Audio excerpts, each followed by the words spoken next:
Okay, so what you're going to be working on is a project that is called Un Week-end Fantastique. And the idea behind this project is that it's going to be kind of like the video that we saw together that was on Ingle All the Way on the French 3-4 page, where the girl was talking about her weekend that she spent with Johnny Depp. So the point of the project is to have a little bit of fun while using the passé composé and the imperfect. So what you need to do is, of course, use the passé composé and the imperfect, as it says in the first sentence there. And you get to make up whatever you did over your weekend. You need to describe at least 3 activities per day. So let's just say it's Saturday and Sunday, then you have 3 different activities that you do each day. You have to describe the 3 activities, and then I gave you some questions that you can consider as you're describing the activity. So the questions are: qu'est-ce que vous avez fait? Avec qui? À quelle heure? Pour combien de temps? Quel temps faisait-il? Où étiez-vous? Vous êtes arrivé par quel moyen de transport? Comment était le paysage? Qu'est-ce que vous avez vu, dit, mangé ou bu? Qu'est-ce que vous avez vu is of course see. Qu'est-ce que vous avez dit? Dire means to say. So if you're talking about the conversation, then you're going to say j'ai dit or il a dit or elle a dit. Quelles émotions éprouviez-vous? What emotions were you feeling? And lastly, qu'est-ce que vous portiez? Like, what clothing did you have on?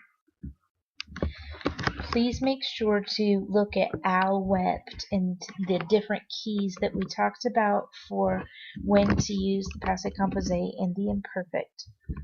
And that will help you determine which tense to use for each of the activities and the things that you did during the activities. In general, for the action, it's going to be passé composé, and for the description, it's going to be imperfect. So here's how it's going to be graded. It's sort of a rubric of for the use of the regular imperfect with the correct endings, then you'll get 10 points. For use of the regular passé composé with avoir, you'll get 10 points. And I just want to point out that if you can use different forms of the verbs, then that's good, like an IR verb, an ER verb, an RE verb. Then that will help you to get the full 10 points. The use of the passé composé with être, and then I specified you can use the other être verbs that we have learned in the from the PowerPoint, but these are the verbs that we did on our most recent test, and so you definitely need to include some of these verbs also, because these verbs are travel verbs like venir and aller and arriver and partir and sortir are all travel verbs. So you don't have to use every single verb. Like if you don't work devenir into your conversation, that's okay.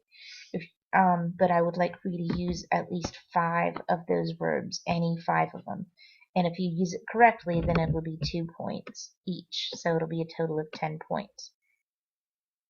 The only irregular imperfect is être, so just use it correctly, and that's for your descriptions, and that'll be 10 points.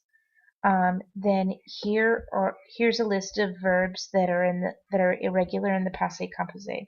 So there's boire, which changes to bu, and there's croire, which changes to cru, and voir changes to vu, lire changes to lu, dire changes to dit, faire changes to fait, mettre changes to mis, and prendre changes to pris.